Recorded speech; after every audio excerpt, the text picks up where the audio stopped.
कुमारखंड अध्याय 1 से 5। भावनात्मक एवं काव्यात्मक भूमिका अनादिकाल से चली आ रही है ये सनातन कथा, जहां प्रेम का विराट स्वरूप तपस्या से सिद्ध होता है। शिव की लीला अनंत है। पार्वती की घोर तपस्या के बाद फिर जन्म लेते हैं कुमार, वो शक्तिपुंज जिसके आगमन से देवताओं का अंधकार छटा और असुरों का साम्राज्य कांप उठा। ये कथा है वीरता की, कर्तव्य की और उस परम प्रेम की जिसके बीज महादेव ने रोपे थे। अध्याय 1।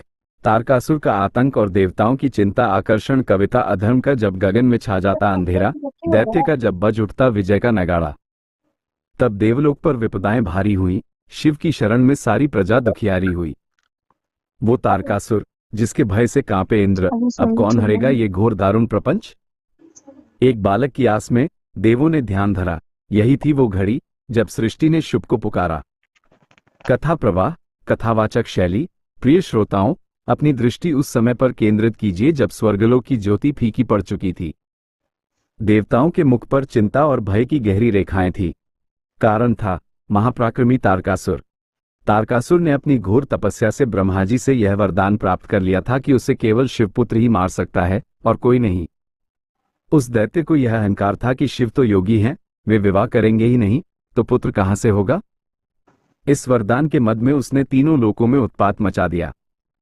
देवताओं के यज्ञ भाग छिन गए, ऋषि मुनियों की तपस्या भंग हो गई और स्वयं देवराज इंद्र भी बार बार पराजित होकर स्वर्ग छोड़ने को विवश हो गए। देवताओं की सभा में गहन निराशा छाई थी। देवगुरु बृहस्पति ने भारी मन से कहा, हे देवगण, इस दैत्य का अंत शिव के पुत्र के हाथों ही संभव है, और आप सब जानते हैं कि सती के देह त्याग के बाद महादेव घोर विरक्ति में हैं। उन्हें गृहस्थ बनाना ये कार्य अत्यंत दुर्लभ है। देवताओं के सामने अब बस एक ही मार्ग था, शिव और शक्ति का मिलन। उनकी मनस्थिति अत्यंत दयनीय थी। उन्हें लग रहा था कि उनका सारा वैभव छिन चुका है। वे सभी मिलकर उस परमयोगी के पास पहुंचे जो गहन समाधि में लीन थे। उनके नेत्रों में एक आस थी, क्या महादेव अपनी समाधि तोड़ेंगे? क्या वे अपने भक्तों की पुकार सुनेंगे? जिज्ञासा संकेत। देवताओं ने महादेव को समाधि से जगाने के लिए जो उपाय सोचा वो अत्यंत जोखिम भरा था। क्या उनका ये प्रयास सफल होगा या वे महादेव के क्रोध का भाजन बनेंगे? जानने के लिए आगे बढ़ते हैं अध्याय 2 की ओर। अध्याय 2। कामदेव का बलिदान और शिव का क्रोध। आकर्षण कविता। प्रेम को जगाने चला प्रेम का वो तीरंदाजर जिसके हाथों में थी सृष्टि की वो मधुर आवाज। वो कामदेव जिसने लिया था ये कठिन संकल्प, तोड़ने चला था वो योगी का ध्यान कल्प। हुआ जब आघात, अग्नि भभक उठी भाल से, भस्म हो गया प्रेम योगी के महाकाल से। परम प्रेम की खातिर किसने दिया बलिदान? सुनो कुमार जन्म का वो आदि कष्टप्रद ज्ञान। कथा प्रवाह। कथावाचक शैली। श्रोताओं, देवताओं ने मिलकर यह निश्चित किया कि कामदेव, प्रेम और वासना के देवता, ही शिव की समाधि भंग कर सकते हैं। ये कार्य अत्यंत भयानक था, पर सृष्टि के कल्याण के लिए यह बलिदान आवश्यक था। कामदेव अपनी पत्नी रति और मित्र वसंत के साथ वहां पहुंचे जहां महादेव घोर तपस्या में लीन थे। पार्वती भी उसी समय शिव की सेवा में पुष्प लेकर आई थी। यह एक दैवीय संयोग था। कामदेव ने अवसर देखकर अपना पुष्प बाण, पुष्प का तीर, महादेव के हृदय की ओर साधा। जैसे ही बाण लगा, शिव का ध्यान टूटा। उनके मन में पार्वती के प्रति क्षणिक आकर्षण का भाव आया, परंतु अगले ही पल योगी शिव को यह आभास हो गया कि उनकी तपस्या भंग की गई है। उनका क्रोध महाकाल के समान भभक उठा। शिव ने अपनी तीसरी आंख खोली। उस तीसरे नेत्र से एक विराट अग्नि की ज्वाला निकली जिसने पलक झपकते ही कामदेव को जलाकर भस्म कर दिया। चारों ओर हाहाकार मच गया। रति अपने पति को खोकर विकल हो गई। ये दृश्य अत्यंत करुणा से भरा था। देवताओं ने डरकर हाथ जोड़ लिए। शिव ने अत्यंत क्रोधित और शांत स्वर में कहा, तुमने मेरी तपस्या भंग करने का दुस्साहस किया है। अब मैं और भी कठोर तप करूंगा।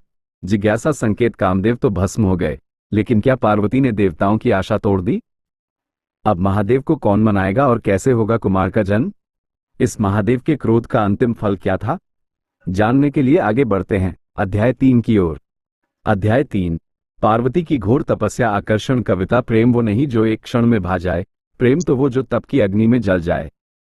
छोड़ दिया राजसी सुख, अपना वो तन वसन, महादेव को पाने चली वो पार्वती का मन। पंच अग्नि के बीच शिला पर निवास किया। कैसी थी वो साधना जिसने योगी को जीत लिया? जब शक्ति ने स्वयं को तप में होम दिया, तभी शिव ने अपने हृदय का द्वार खोल दिया। कथा प्रवाह। कथावाचक शैली। श्रोताओं, कामदेव के भस्म होने के बाद पार्वती को यह ज्ञात हुआ कि शिव केवल बाहरी रूप से प्रसन्न नहीं होते।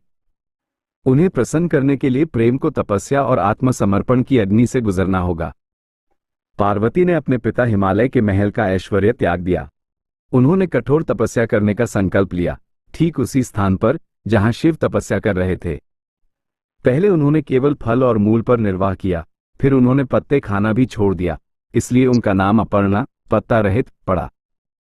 वे ग्रीष्म ऋतु में चारों ओर पंच अग्नि जलाकर उसके बीच बैठती थी और शीत ऋतु में बर्फ के बीच खड़ी रहती थी। उनकी यह साधना केवल शारीरिक कष्ट नहीं थी, यह उनके आत्मिक प्रेम का परम उत्कर्ष था। वे एक पल के लिए भी महादेव के ध्यान से नहीं हटी।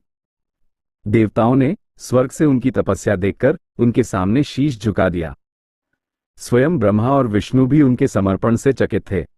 अंततः जब पार्वती का तप पराकाष्ठा पर पहुंचा, तब शिव उनके सामने एक भिक्षुक के वेश में आए और उनकी परीक्षा ली।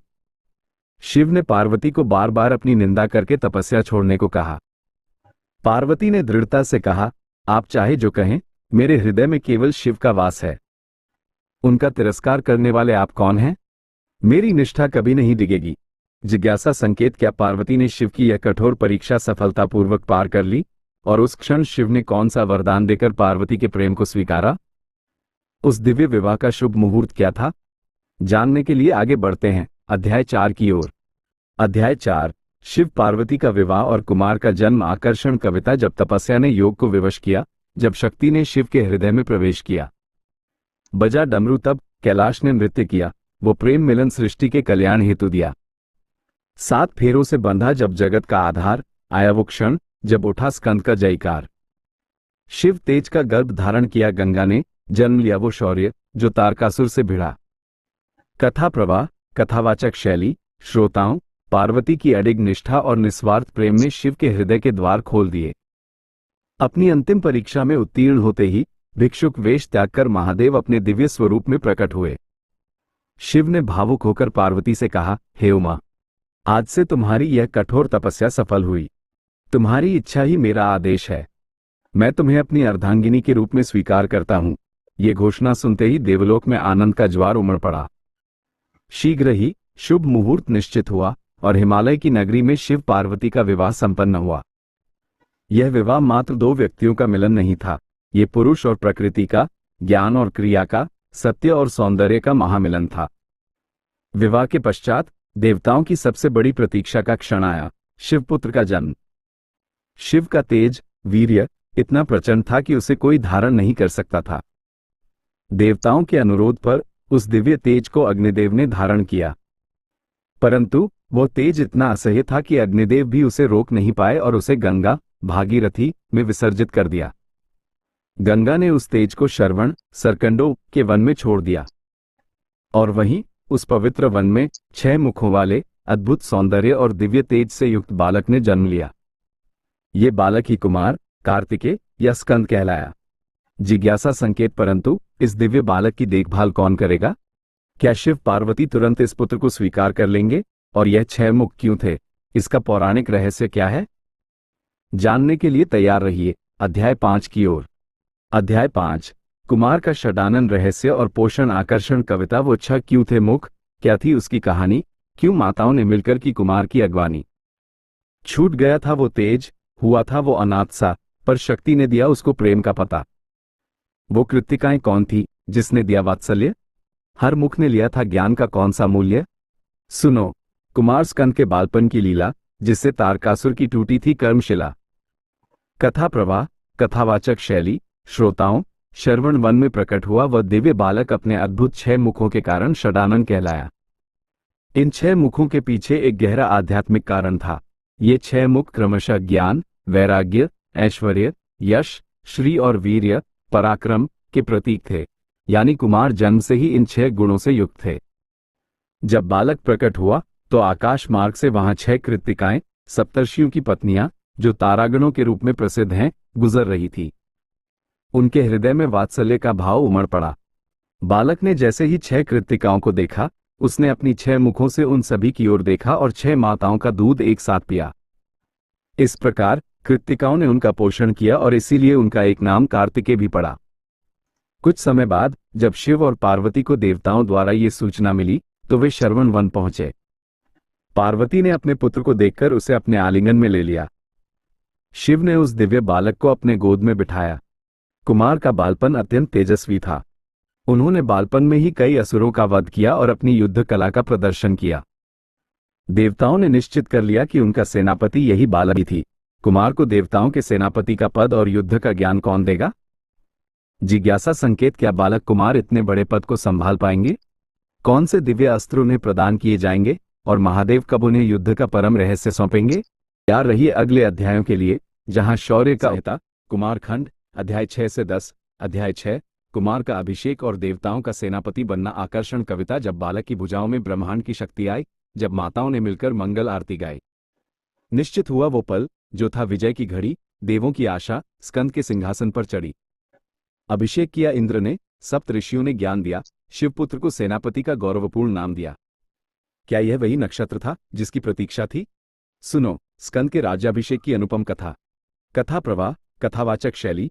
प्रिय श्रोताओं, कुमार कार्तिकेय के बालपन के अद्भुत शौर्य को देखकर देवता आश्वस्त हो गए थे कि यही बालक तारकासुर का अंत करेगा। अब समय आ गया था उन्हें देवताओं का सेनापति घोषित करने का। मेरु पर्वत के शिखर पर एक भव्य सभा का आयोजन किया गया। समस्त देवगण, ऋषि मुनि और दिव्य प्राणी उस समारोह में उपस्थित थे। देवराज इंद्र ने अपने हाथों से कार्तिकेय को दिव्य वस्त्र और आभूषण पहनाए। सबसे पहले देवगुरु बृहस्पति ने उन्हें वेद और अस्त्र शस्त्र का गूढ़ ज्ञान प्रदान किया। सप्त ऋषियों ने पवित्र मंत्रों के उच्चारण के साथ उनका अभिषेक किया। गंगा, उनकी पालक माता, ने अपने पवित्र जल से उन्हें स्नान कराया। अभिषेक होते ही कुमार का तेज कई गुना बढ़ गया। उनके छहों मुखों पर दिव्य आभा छा गई। देवताओं ने उन्हें अपनी अपनी ओर से शक्तिशाली अस्त्र शस्त्र भेंट किए। विष्णु ने उन्हें शक्ति नामक अस्त्र दिया और शिव ने उन्हें विद्युत शक्ति नामक भयंकर अस्त्र प्रदान किया।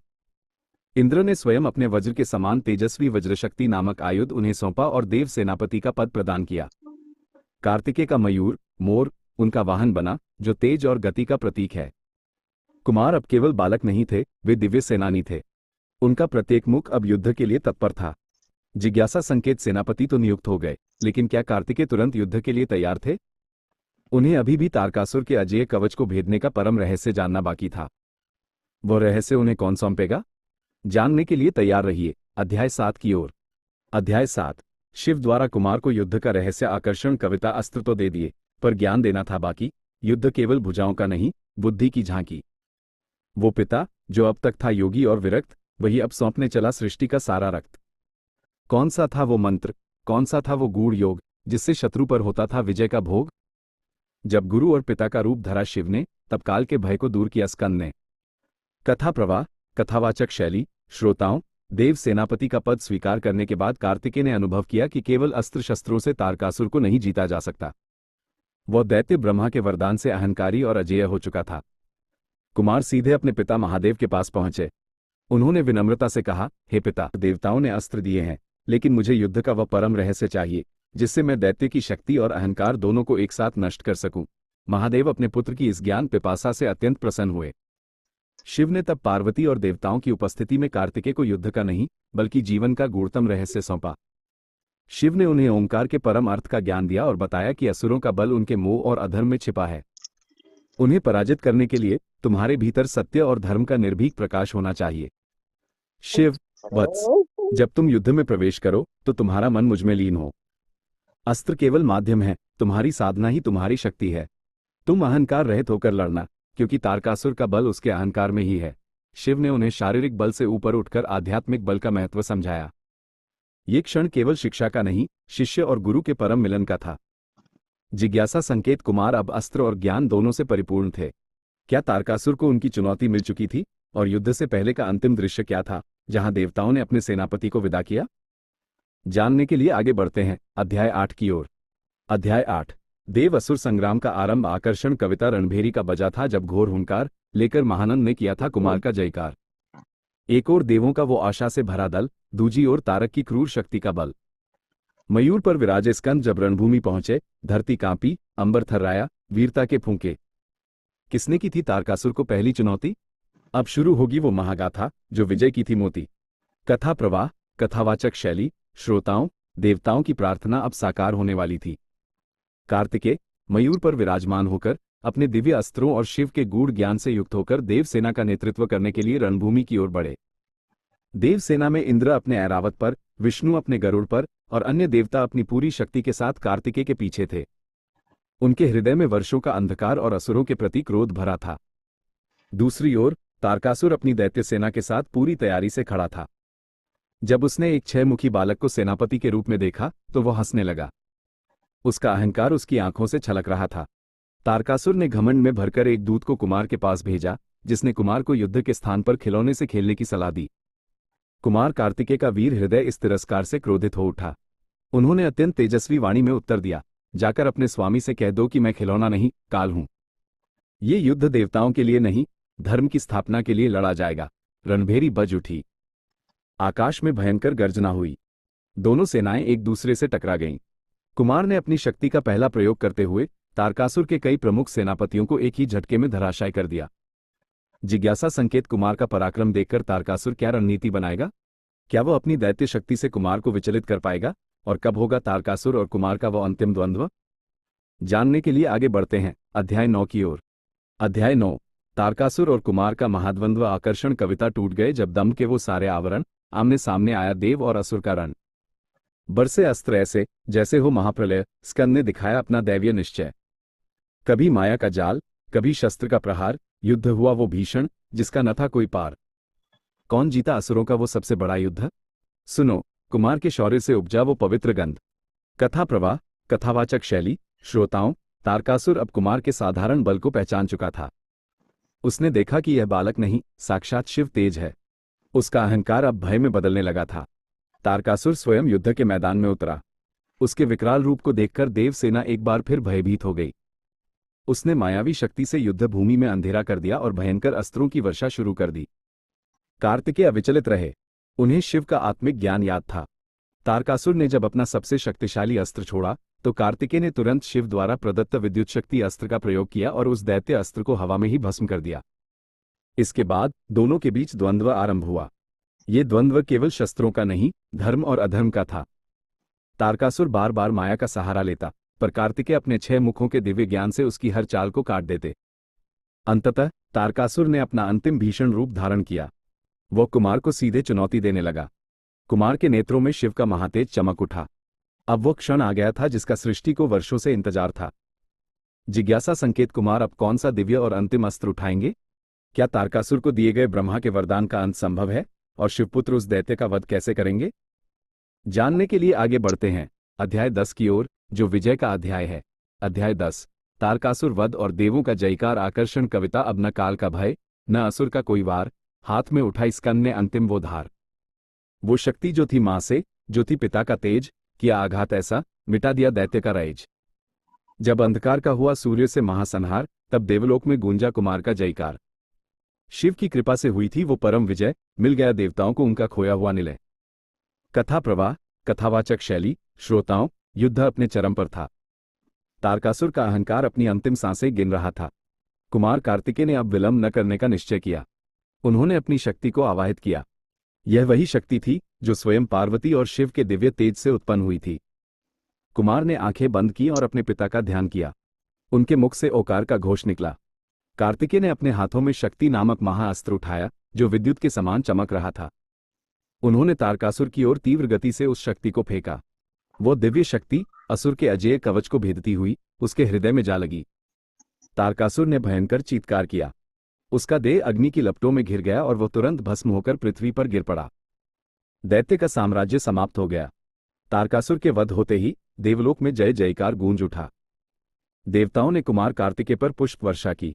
शिव और पार्वती ने कैलाश पर से अपने पुत्र की विजय देखकर आशीर्वाद दिया। देवताओं ने अपना स्वर्ग वापस पा लिया।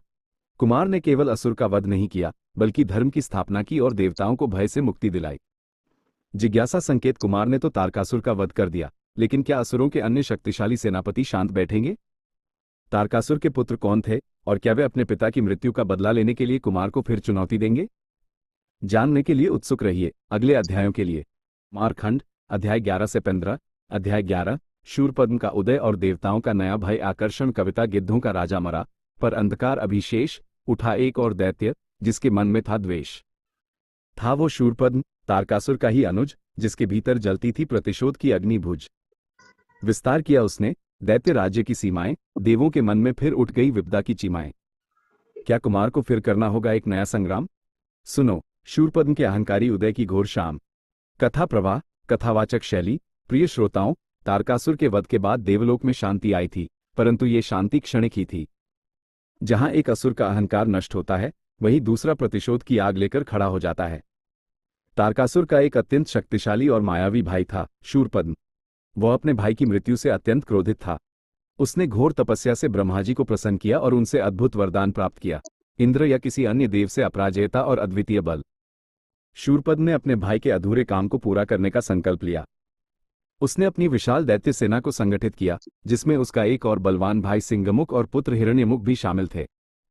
उसने देवताओं पर पहले से भी अधिक भयंकर आक्रमण करना शुरू कर दिया। उसका क्रोध और अत्याचार इतना बढ़ गया कि स्वर्ग की नदियां सूखने लगीं और ऋषि मुनियों का जीवन दूभर हो गया। देवताओं को फिर से भय ने घेर लिया। वे समझ गए थे कि कुमार कार्तिकेय का कर्तव्य अभी समाप्त नहीं हुआ है। शूरपद्म की शक्ति और मायावी चालें तारकासुर से भी कहीं अधिक घातक थीं। इंद्र और अन्य देवता तुरंत कार्तिकेय की शरण में पहुंचे। उनके मुख पर फिर से वही पुरानी चिंता थी, क्या शूरपद्म का बल भी शिवपुत्र के सामने टिक पाएगा? जिज्ञासा संकेत शूरपद्म एक मायावी दैत्य था, जो तारकासुर से भी अधिक चालाक था। कुमार किस विशेष रणनीति से इस नए शत्रु का सामना करेंगे, और क्या इस बार शिव उन्हें कोई नया अस्त्र प्रदान करेंगे? जानने के लिए आगे बढ़ते हैं अध्याय 12 की ओर। अध्याय 12। शूरपद्म के पास दूत भेजना और अपमान आकर्षण कविता। हर युद्ध से पहले होती है शांत की वार्ता, ताकि अहंकार को मिल जाए सत्य की वार्ता। भेजा शिवपुत्र ने एक संदेश का वाहक, ताकि धर्म से हो जाए अधर्म का दाहक। पर दम से भरी वाणी ने शांति को ठुकराया, शूरपद्म ने कुमार के बल को मूर्ख बनाया। कौन था वो दूत जिसने सहा दैत्य का तिरस्कार? अब युद्ध निश्चित है, होगा आरंभ महासंहार। कथा प्रवाह, कथावाचक शैली। श्रोताओं, कुमार कार्तिकेय ने धैर्य और धर्म का परिचय देते हुए सीधे युद्ध में कूदने के बजाय पहले शांति का मार्ग अपनाया। वह नहीं चाहते थे कि बिना अंतिम चेतावनी दिए रक्तपात हो। कार्तिकेय ने वीरबाहु नामक अपने शक्तिशाली सेनापति को शूरपद्म के पास दूत बनाकर भेजा। वीरबाहु ने शूरपद्म के दरबार में पहुंचकर गंभीर और स्पष्ट शब्दों में कुमार का संदेश दिया। वीरबाहु, हे शूरपद्म, मैं देव सेनापति कुमार कार्तिकेय का दूत हूं। मेरे स्वामी आपको अंतिम अवसर दे रहे हैं। आप अधर्म का मार्ग छोड़ दें, देवताओं को उनके स्थान लौटा दें और तारकासुर के मार्ग पर न चलें, अन्यथा आपका अंत भी उसी प्रकार निश्चित है। शूरपद्म ने यह संदेश सुनकर अट्टहास किया। उसके मुख पर घोर अहंकार और तिरस्कार का भाव था। शूरपद्म, कैसा मूर्ख बालक है वह, जिसने तारक जैसे छोटे मोटे दैत्य को मारकर स्वयं को ब्रह्मांड का विजेता मान लिया है। जाकर कह दो अपने स्वामी से कि मुझे युद्ध स्वीकार है। मैं स्वयं उस दुधमुहे बालक को युद्ध भूमि में समाप्त करूंगा।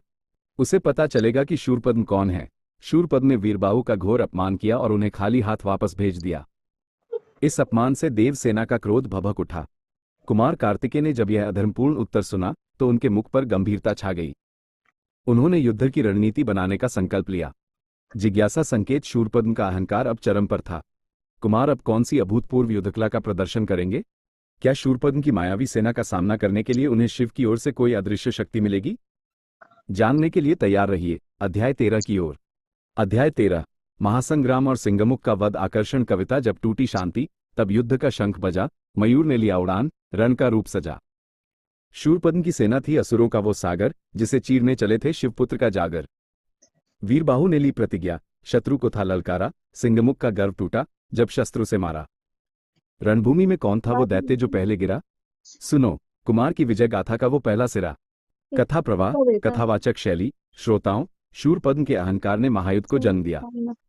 देव सेना और असुर सेना एक बार फिर युद्ध भूमि में एक दूसरे के सामने खड़ी थी। कार्तिकेय ने अपनी सेना को अद्वितीय ढंग से व्यवस्थित किया।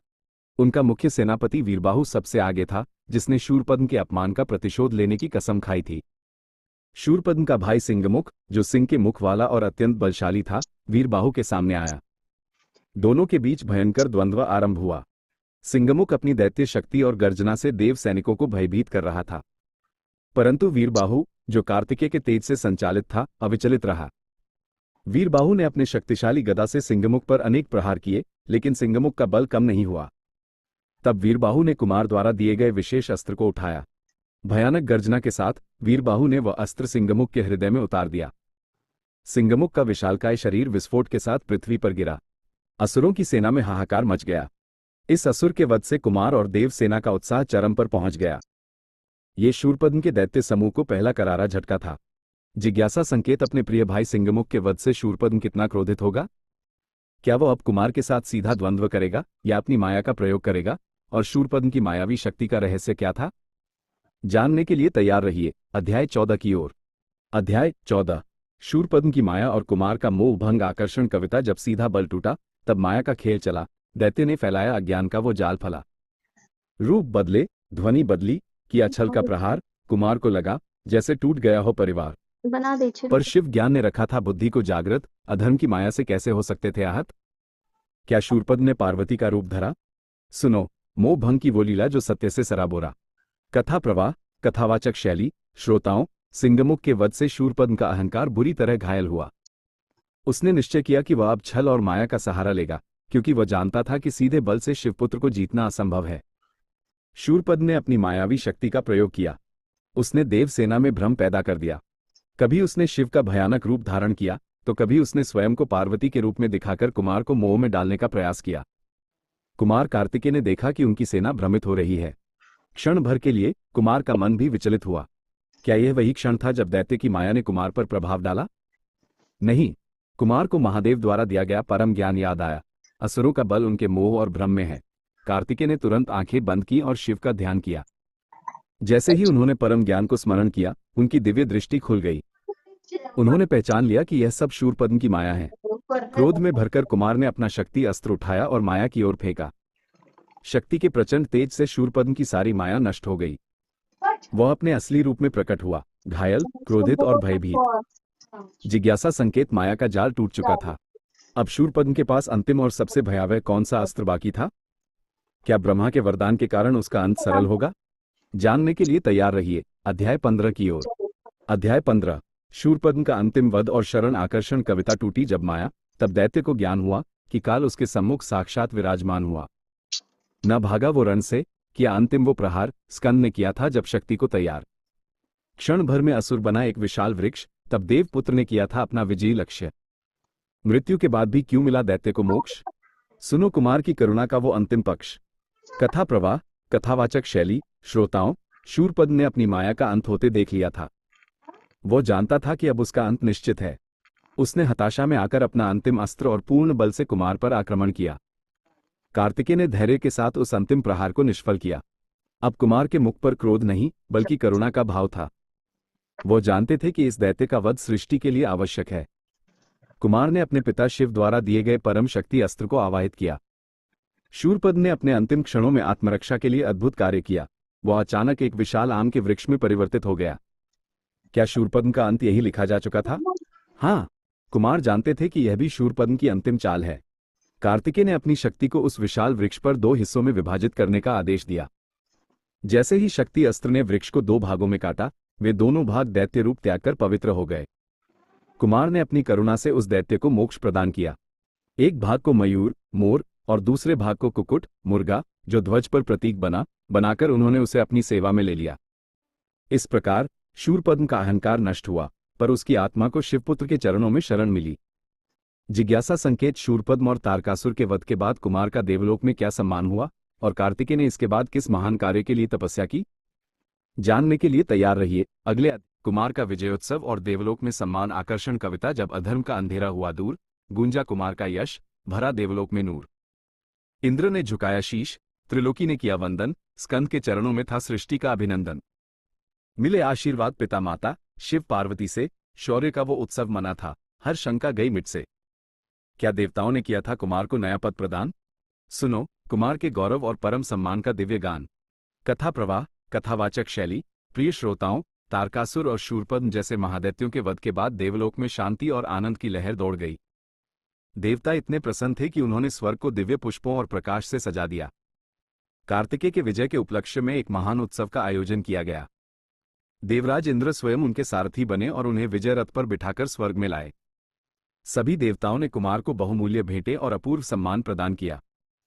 ब्रह्मा और विष्णु ने कुमार के असाधारण शौर्य की प्रशंसा की। इंद्र ने उन्हें देवताओं का स्थायी सेनापति घोषित किया और उन्हें विशेष आसन प्रदान किया। इसके बाद कार्तिकेय सीधे कैलाश पर्वत पहुंचे। शिव और पार्वती ने अपने पुत्र को विजयी देखकर गले लगा लिया। पार्वती का मात्र हृदय गर्व से भर गया। शिव ने उन्हें ज्ञान और वीरता का वरदान देकर कहा कि तुमने देवताओं की रक्षा कर सृष्टि के धर्म को स्थापित किया है। यह उत्सव केवल युद्ध की जीत का नहीं था, बल्कि सत्य की शक्ति की स्थापना का था।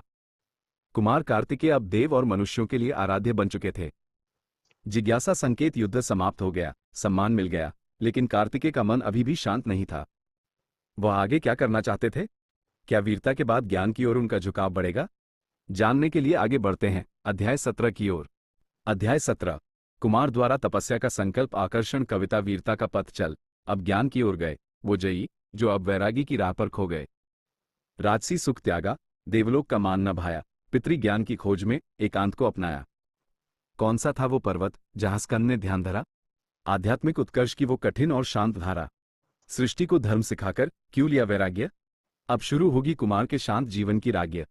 कथा प्रवाह, कथावाचक शैली, श्रोताओं। विजयोत्सव के बाद कुमार कार्तिकेय ने एक अभूतपूर्व निर्णय लिया। युद्ध की गरज और देवलोक के ऐश्वर्य ने उनके योगी मन को बांध नहीं पाया।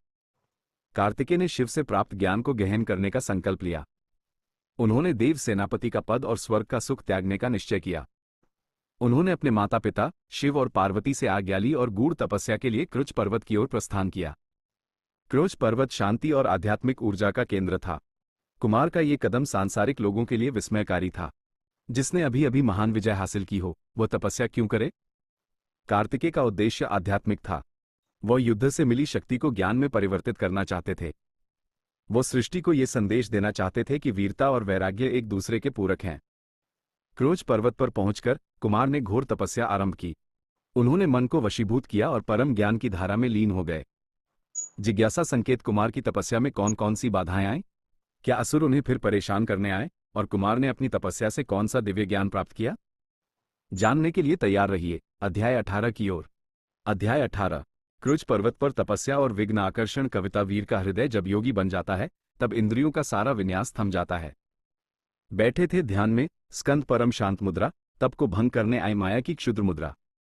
असुरों का वो अंतिम प्रयास था ये घोर, प्रकाश को रोकने की थी अंधेरे की वो होर। कौन था वो मायावी जो कुमार को भ्रमित करने आया? सुनो, तप और विघ्न के आध्यात्मिक संघर्ष की छाया। कथा प्रवाह, कथावाचक शैली। श्रोताओं, कार्तिकेय की तपस्या का तेज इतना प्रबल था कि उससे न केवल देवलोक बल्कि असुरलोक भी प्रभावित होने लगा। तारकासुर के कुछ मायावी अनुयायी अभी भी छिपे हुए थे। वे कुमार को तप करते देख ईर्ष्या से भर गए। उन्होंने सोचा कि तप में लीन कुमार को नष्ट करना सबसे आसान है। उन मायावी असुरों ने क्रोच पर्वत पर विभिन्न प्रकार के विघ्न डालने शुरू कर दिए। उन्होंने भयंकर ध्वनि पैदा की, अशुभ दृश्य उत्पन्न किए और मोहक रूप धारण कर कुमार को भ्रमित करने का प्रयास किया। कुमार कार्तिकेय अपनी तपस्या में अडिग रहे। उन्होंने शिव से मिले योग ज्ञान का प्रयोग किया। उनका ध्यान इतना गहरा था कि बाहरी विघ्न उन पर कोई प्रभाव नहीं डाल सके। जब असुरों ने देखा कि माया से कुमार को विचलित करना असंभव है, तो उन्होंने सीधा आक्रमण करने का दुस्साहस किया। कुमार ने क्रोधित न होते हुए केवल अपनी तप शक्ति का प्रयोग किया। उनकी तपस्या से उत्पन्न हुई अग्नि ने उन सभी असुरों को क्षण भर में भस्म कर दिया जो उनकी शांति भंग कर रहे थे। जिज्ञासा संकेत, विघ्न तो शांत हो गए, लेकिन क्या कुमार ने अपनी तपस्या से देवताओं के लिए कोई विशेष वरदान मांगा? और ज्ञान की प्राप्ति के बाद कुमार ने पहला कार्य क्या किया? जानने के लिए तैयार रहिए अध्याय 19 की ओर। अध्याय 19। कुमार द्वारा ज्ञान की प्राप्ति और उपदेश, आकर्षण, कविता। तप ने जब दिया फल, तब ज्ञान का उदय हुआ। शिव के पुत्र ने परम तत्व का परिचय हुआ। स्कंद ने पाया वो प्रकाश जो अनादि और शांत। दूर हुई हर शंका, मिट गया द्वैत का भ्रांत। गुरु बन बैठे कार्तिकेय, शिष्य बने देवगण। दिया उपदेश ऐसा कि सत्य को मिला पुनर्जीवन। क्या देवताओं ने लिया था कुमार से मंत्र दीक्षा? सुनो, ब्रह्म ज्ञान की वो अतुलनीय भिक्षा। कथा प्रवाह, कथावाचक शैली। श्रोताओं, कुमार कार्तिकेय की तपस्या पूर्ण हुई। उन्होंने आत्म साक्षात्कार किया और परम ब्रह्म के निर्गुण और सगुण दोनों रूपों का ज्ञान प्राप्त किया। उनके तेजस्वी मुखमंडल को देखकर देवता एक बार फिर उनके पास क्रुच पर्वत पहुंचे। देवताओं ने कुमार को अब केवल सेनापति नहीं बल्कि परम ज्ञानी गुरु के रूप में देखा। इंद्र ने विनम्रता से कहा, हे परम ज्ञानी, आपने हमें दैत्यों से मुक्त किया, अब हमें अज्ञान से मुक्त करें। हमें उस परम ज्ञान का उपदेश दें जो सृष्टि के हर दुख को दूर कर सके। कुमार कार्तिकेय ने कृपा करके उन्हें ब्रह्म ज्ञान का उपदेश दिया। उन्होंने समझाया कि जीवन का सार, जीवन और मृत्यु का चक्र माया है, आत्मा ही सत्य है। कर्तव्य, धर्म, अहंकार त्याग कर अपने कर्तव्य का पालन करना ही सर्वोच्च धर्म है। मोक्ष का मार्ग, शिव की भक्ति और ज्ञान ही मोक्ष का एकमात्र मार्ग है। कुमार के ज्ञान भरे उपदेशों को सुनकर देवताओं के सारे भ्रम और शंकाएं दूर हो गईं। उन्होंने कुमार को ज्ञान का देवता मानकर उनकी स्तुति की। जिज्ञासा, संकेत, ज्ञान और विजय के बाद कुमार ने अंतिम और सबसे बड़ा कार्य क्या किया? शिव पार्वती ने कुमार को किस पद पर स्थायी रूप से स्थापित किया और कुमार खंड का समापन किस भव्य और शाश्वत घटना से होगा? जानने के लिए तैयार रहिए अध्याय 20 की ओर। अध्याय 20, कुमार खंड का समापन और शिवपुत्र की महिमा। आकर्षण कविता समाप्त हुई, कथा पर महिमा रही अनंत। स्कंद का आशीर्वाद है सृष्टि का शांत। विजय और ज्ञान का वो समन्वय दिखा। शिवपुत्र की लीला ने जीवन को सार सिखा।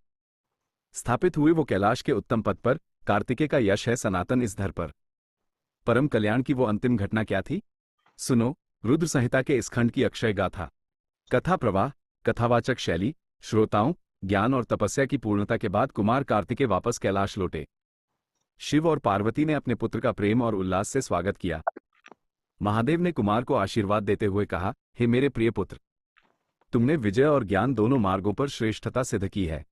आज से तुम सृष्टि के कल्याणकर्ता के रूप में देवताओं और भक्तों के लिए सदैव पूजनीय रहोगे। शिव ने उन्हें कैलाश में स्थायी आसन प्रदान किया और सर्वोच्च ज्ञान के अधिपति का पद सौंपा। कार्तिकेय ने शिव से अंतिम वरदान मांगा, हे पिता, जो भी मनुष्य सच्चे मन से मेरी पूजा करेगा उसे शौर्य, ज्ञान और मोक्ष तीनों प्राप्त हों। शिव ने यह वरदान सहर्ष स्वीकार किया। इस प्रकार शिव महापुराण का ये रुद्र संहिता कुमार खंड समाप्त होता है, जहां कुमार कार्तिकेय ने दैत्यों का संहार करके धर्म की स्थापना की और अपने तप से ज्ञान का मार्ग दिखाया। ये खंड हमें सिखाता है कि वीरता का चरम विनम्रता और ज्ञान में ही है। कार्तिकेय की महिमा अनंत है और उनकी कथा का पाठ करने वाले